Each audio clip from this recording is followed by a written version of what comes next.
functional neurology and its role in immune modulation. Thank you, John Trope. Where are you?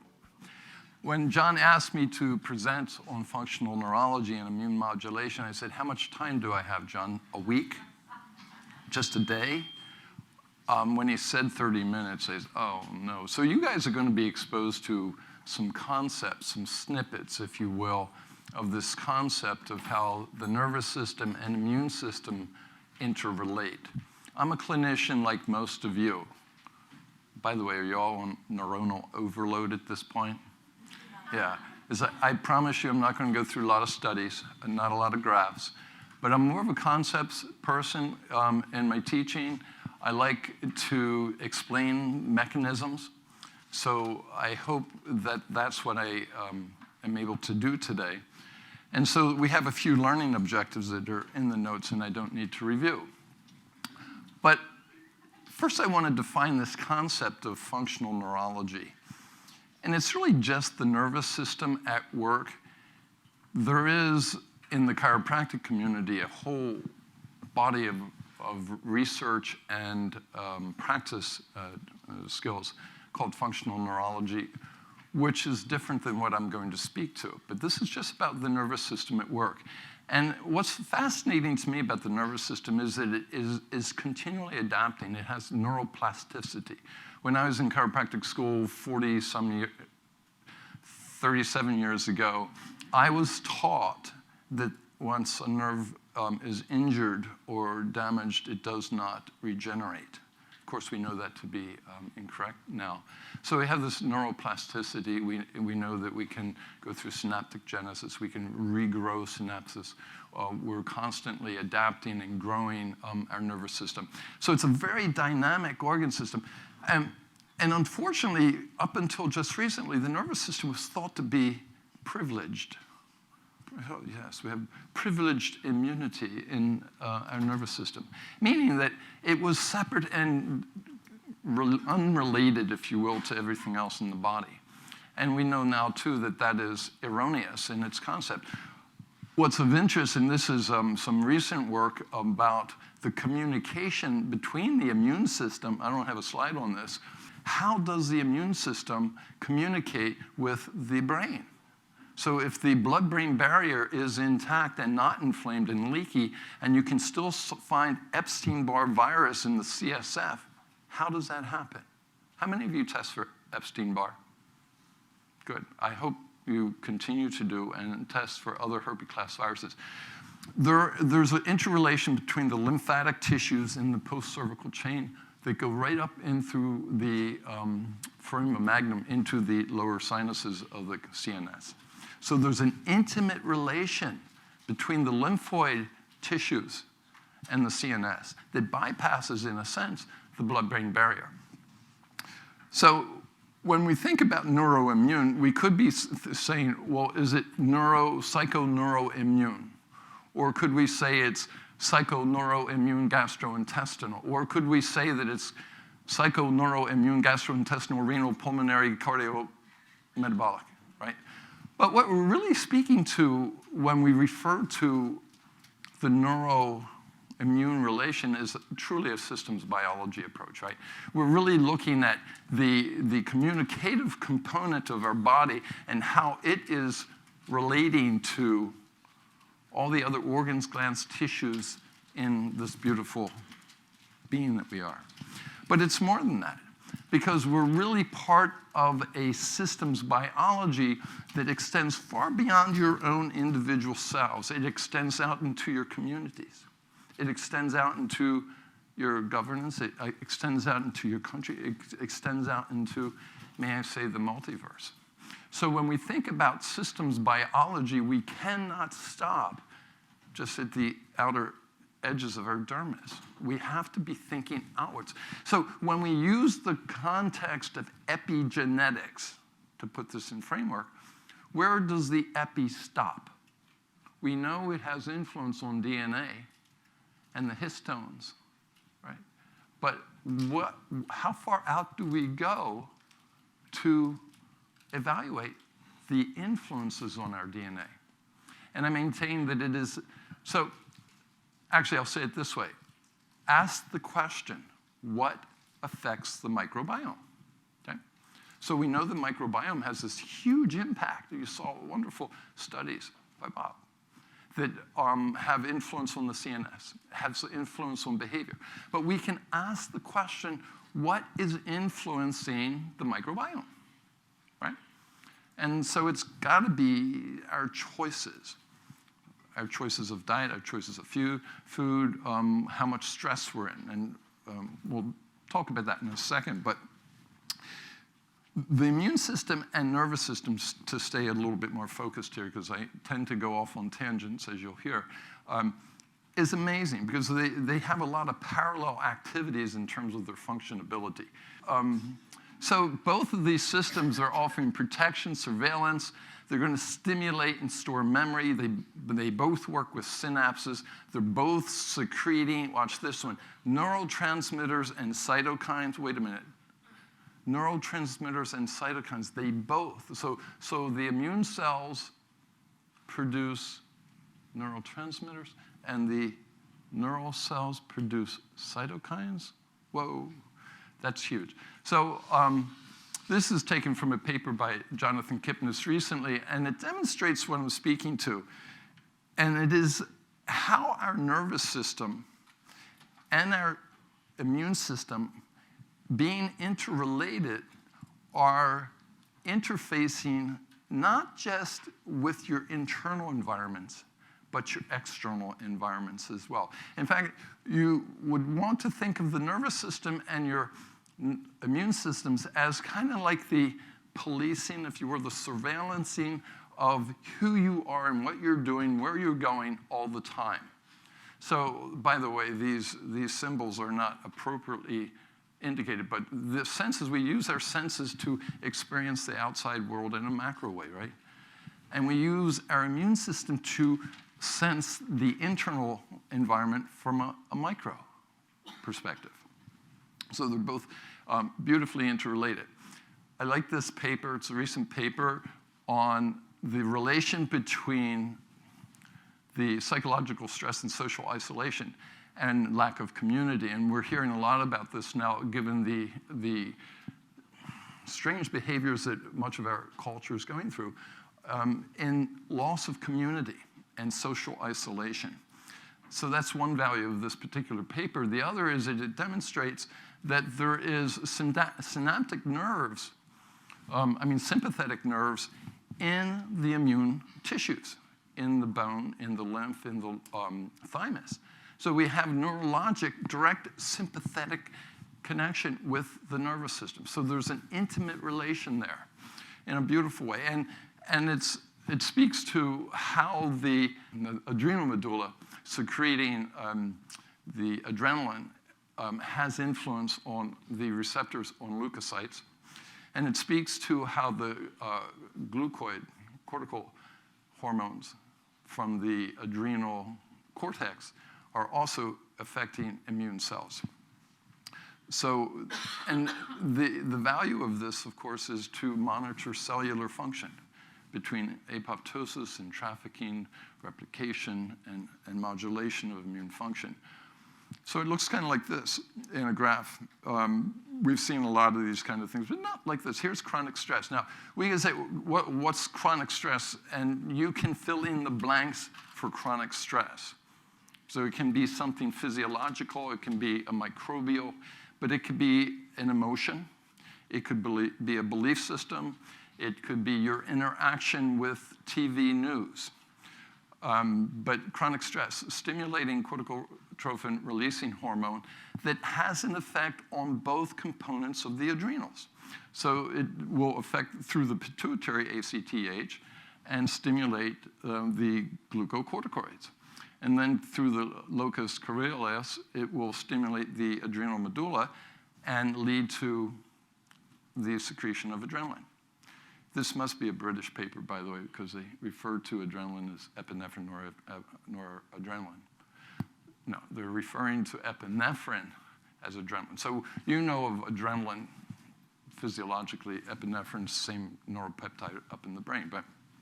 But we usually, in our culture, don't refer to adrenaline as epinephrine. But the point on this is that these two stress response hormones, your fight and flight and your glucoregulatories, have an influence on this big badass transcription regulator called NF-kappa B.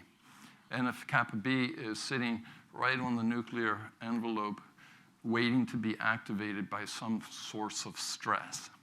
And it then is an immune regulator and a modulator for the rest of your system. And as long as NF-kappa B stays activated, things like TNF-alpha may activate. And what this paper speaks about in particular is the increased secretion of TNF-alpha being an excitotoxic molecule in excess.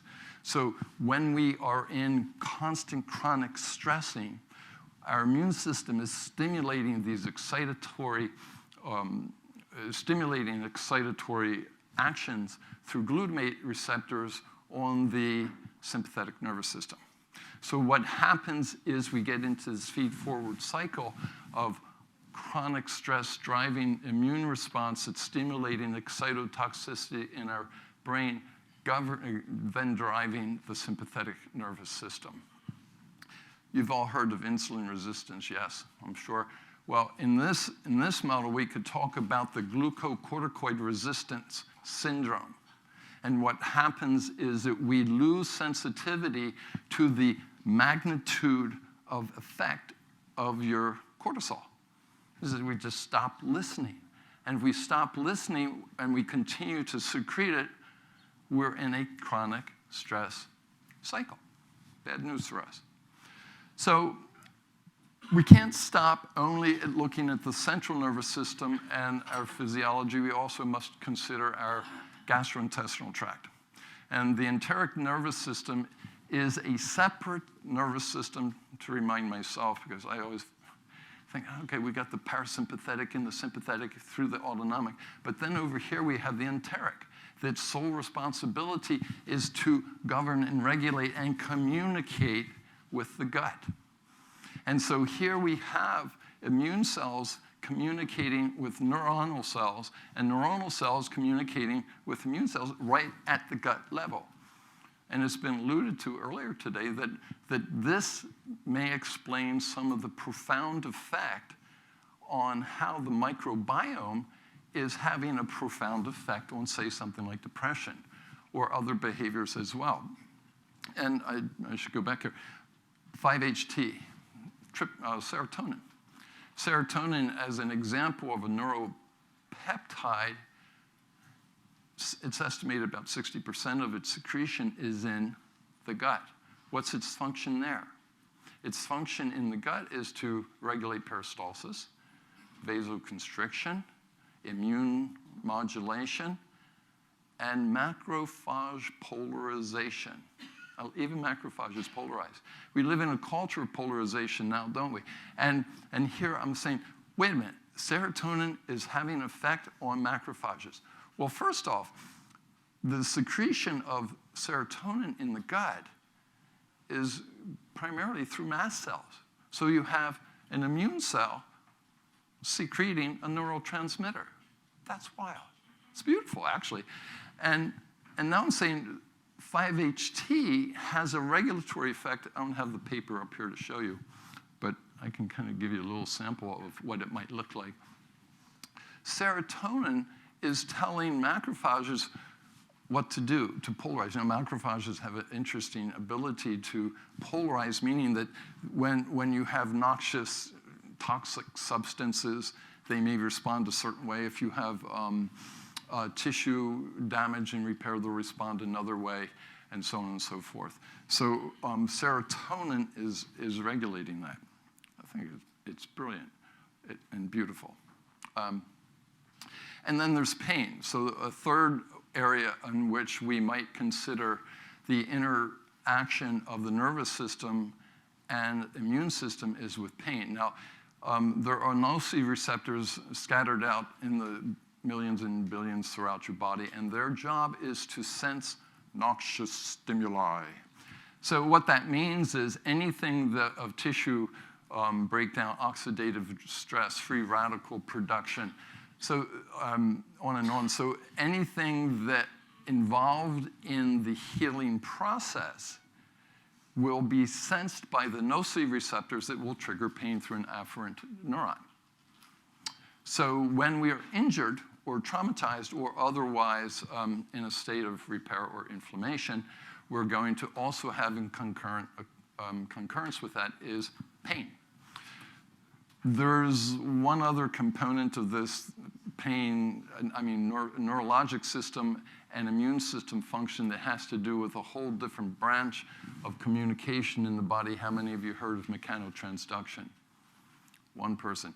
Yeah, so mechanotransduction is absolutely amazing area of research that looks at how mechanical stimuli affects your health.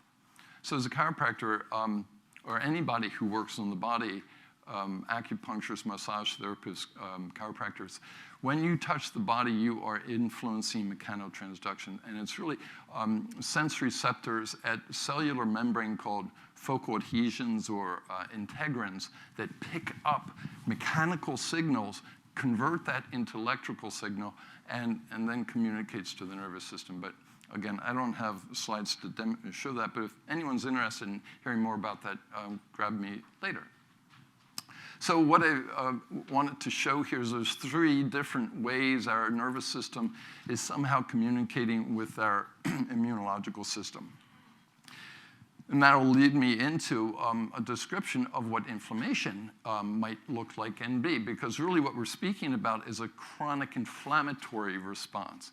And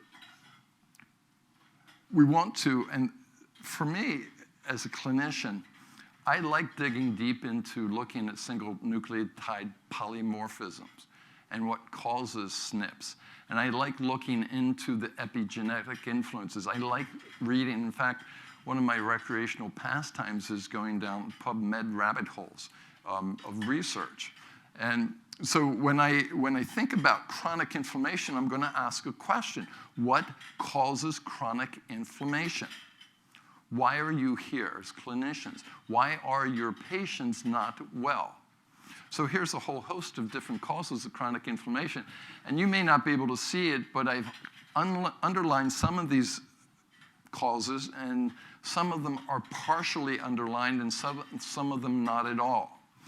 And the reason I did this is that all of these causes, well, most of them are lifestyle-driven issues. They are within your grasp of control and change, hence your patients. Those that are not like, environmental pollutants. Can you control that in your lifestyle? Well, if you chose to live in a bubble, I guess you could say you could control that. But everyone else here, obesity and visceral fat, it's a lifestyle choice, right? How much food, how you eat, what you eat. Chronic microbial infection, can you control that? Partially, but not really. If you keep your immune system strong and you keep your gut microbiome strong, yes, you can. I have a little competition here. Yes. So microbial infection, can you control your exposure to cytomegalovirus, human herpesvirus 6, Epstein-Barr virus? No, you can't. Well, you shouldn't go around with these sprays and try to think that being a germaphobe would protect you. So you can't control that to a point. You can control stress. How can you control that? Changing your perception, changing your reaction to what you see at life. How many of you have ever done a media fast? Okay, that's your first homework assignment. Okay, and I mean that in all sincerity. I was on a 2-year media fast where I would not watch television, read newspapers, anything. And the interesting thing about that for me is I did not feel dumb. I didn't feel stupid. I actually felt emancipated. Yeah, so at the election of 2016, I had to break that fast. And I did, but I still have minimal exposure to media. You know, Mahatma Gandhi, every Monday of his adult life would go into a day of silent, meditative fast. I think it was Monday.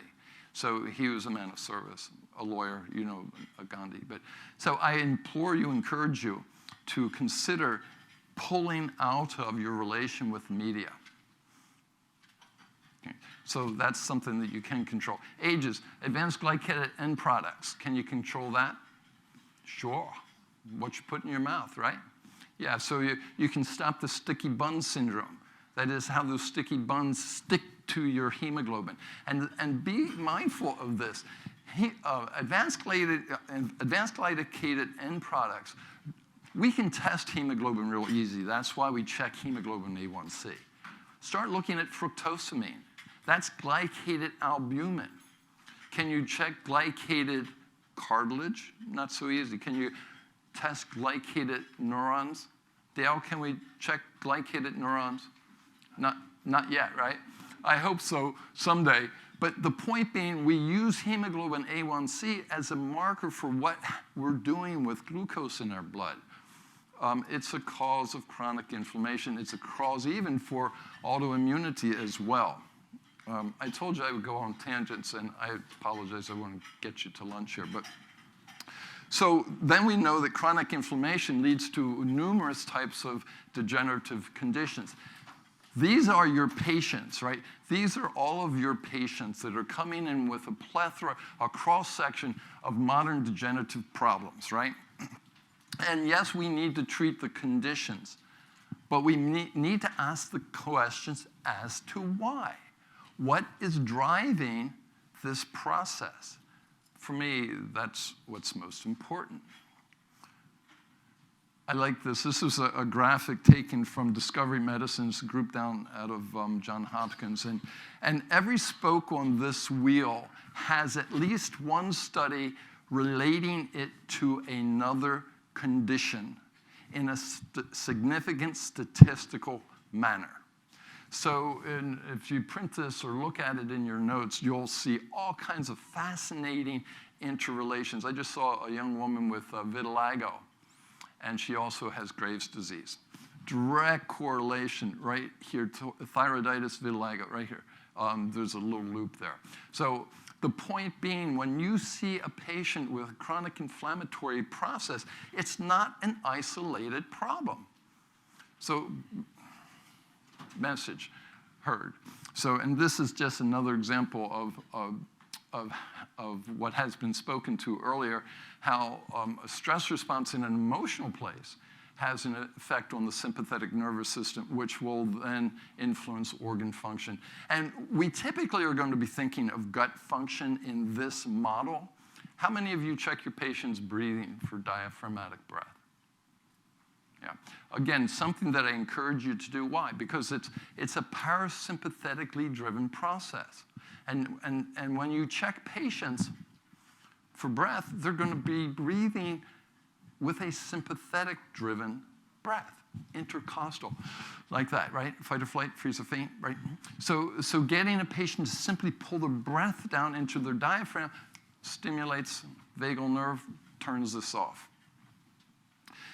We've gone through some of this earlier today, but the basis of these two slides is the same, and that is we know that the inflammatory cascade, if it is unresolved, will turn or become chronic, and that there are things that we can do to help resolve inflammatory process to ensure that they go through this wonderful directive process called resolution, right? Now, the question I pose is this. If you don't bring your patients down out of a chronic inflammatory response, you can pump them full of as much curcumin, berberine, and other anti-inflammatories as you want, and they're not going to get better. So we must get to root cause, right? That's what we do. We need to go upstream and try to help our patients discover what are they doing in their life that has put them in front of you. You know, when I sit with a new patient, I spend 2 hours with them. And it's just a session about getting to know who they are. What are the stories they have? Where did they come from? What decisions and choices did they make? And of course, I'm going to ask them things like, okay, how much stress was your mother in? Did she smoke? How were you born? Did you nurse or did you bottle feed? Did you have colic? And so we go through all those questions as well. They're all relevant. So ultimately, what we're speaking to is this. We have choices whether we want to live like this or we want to live like that. I remember last year at the Functional Medicine Annual Symposium on Cognitive Function and Cognitive Decline, every single lecture that I attended, including Dr. Bresden's, cited that exercise was the primary and most important component of keeping our neurologic system healthy. Exercise. So we have a choice here to live like this or that. So I went home and started to train for triathlons. No kidding, I did. So I like this graph. These actually are from the same paper. But I like this because this really says in one slide what I am trying to convey in this palaverous pontification standing here upon this stage for you, is that you have all these environmental factors that are affecting your DNA expression. And the outcome is here. So change in phenotype. Again, I pose the question, how big is epi? How far out are we looking when we're considering epigenetics? Is it our attitude? Is it our thought process? Is it our emotional relation? Is it the food we eat? Is it the amount of toxins we allow in our body? And on and on. That's how big our epi wants to go, right? And the question you could ask, this is a tangent, excuse me. When you consider the medical model, the scientific model in which you all learned, it's based on Galileo, Newton, Descartes, which is all what? Materialistic reductionistic science, right? But what did Einstein and Planck enlighten us to? That, whoa, we're not mechanistic at all. We're really energetic beings. So to jump away from the New Age parlance of, yeah, we're all interconnected and we're all energy, there's great truth to that. So I won't go through that, but when you go back some years ago to that collider over in Switzerland and France and consider what they were trying to do there, they were trying to find the God particle, right? Taking a boson. A boson is a subatomic particle from a quark. Quark is a subatomic particle from an electron. And they found some kind of energetic relation with this material we call physical matter. That was a digression. I apologize in one little respect that I know you're hungry. But my point is that we have to change the framework of our thinking. So when we think about our emotions, we think about our intellect, we think about our stress response to this world that we live in, it's not mechanistic. It's energetic. And you pick up all the sensory stimuli, and it's coming down through your body through the synaptic sympathetic nervous system and your glucose secretion, having deleterious effects on all your organs, glands, and functions. So here are some aspects of epigenetics that influence gene outcome in neuroimmune. And these are things that you wouldn't normally think. These are affecting the health of your children and yourself. So maternal, did you ever stop to think, how is it that recently we are 30% methylation deficient? When did that start? How did it start and why? According to Robert Sapolsky, he's a researcher on stress, he'd say that the lack of maternal handling affects methylation. Whoa. So these are, again, toxic exposure, early life stresses. So we have some therapeutic solutions. It's interesting, when I put this slide together, I didn't realize it. So I'm saying mindfulness to lifestyle. I'm saying quality and quantity of food. I'm saying have quiet time every day. Do you know when you have just 15, 20 minutes of quiet time every day, and I'm not talking about meditation, I'm talking just be quiet. You're stimulating neuronal growth factor. Whoa, how beautiful is that? And so what I didn't realize when I came back and reviewed these, if you've ever read Dan Buhner's work, The Blue Zones, right? Okay, and you look at his 9 criteria for longevity and healthy life, that's what this is. Except he says community, you should have a sense of community, and you should drink a little red wine. That was Buhner. Some interesting things here. The combination of these two herbs, curcumin and berberine, have a synergistic effect on turning off the transcriptional components of oncogenes.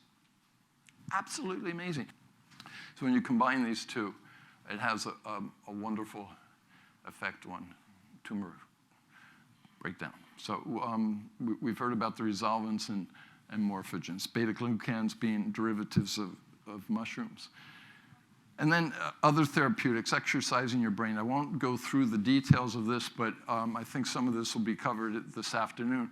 But just exercising alone, if this increasing brain-derived neurotrophic factor, insulin-like growth factor, and a neuronal growth factor, if none of these other components were a benefit and you could only do that with exercise, you should exercise. It helps with your neuroplasticity. It helps you with adaptation. It keeps your brain volume up, full, fluidity and working. So, and then when you can exercise the vagus nerve. What I was speaking to earlier about diaphragmatic breath, okay, that's a vagus nerve stimulator, so if you're breathing with the diaphragm. But you can also have your patients gargle. That will stimulate the vagus nerve. And you can also have them stimulate the gag reflex, but I caution you on this. The gargling is kind of like a little gentle jogging down the street. Stimulating the gag reflex is more like a turbo race car driving at 180 miles an hour. So you got to be careful with patients doing that. And then singing in the car, singing in the shower. Why do you want to stimulate the vagus nerve? Because it's regulating parasympathetic, right? It's that quieting, graze in the grass, feed and breed component of your nervous system. So, and we're looking to balance the sympathetic-parasympathetic relation. So this is my favorite study recently. It's called, I call it the kindness study. How many of you have seen this paper? Okay, good. So not good, but thanks, Sarah. So this is a paper that looks at four different groups, and the four groups are doing this. One is doing nothing. Another group is assigned a task to do something good for the world. Like they're going to watch how much they drive, they're going to clean up litter, they're going to do something like that. The third group is going to do some act of kindness to themselves, right? And the fourth group is going to do some act of kindness to another, okay? And this is what it looks like. So the researchers actually expected the results to show that the self, this component of a conserved transcriptional response to adversity gene on leukocytes. That's what they were looking at. And this is the fun part of epigenetics and genomic research, by the way. We can tease out of your body specific receptors and genes and see how they're responding to stimuli. That's what you've heard all day. And so we're going to bring it upstream a little bit and say, well, how can we use that practically? What the study demonstrates is that if you are only self-oriented, you're going to be more inflamed than someone who does nothing. But if you do something kind to someone else, for someone else, you got this major decrease in the CTRA gene. Less inflammation, less irritation. So I thank you for your attention, and I think, are we going to have a little Q&A? I will remind you that it's all about perception, actually perspective. Thank you.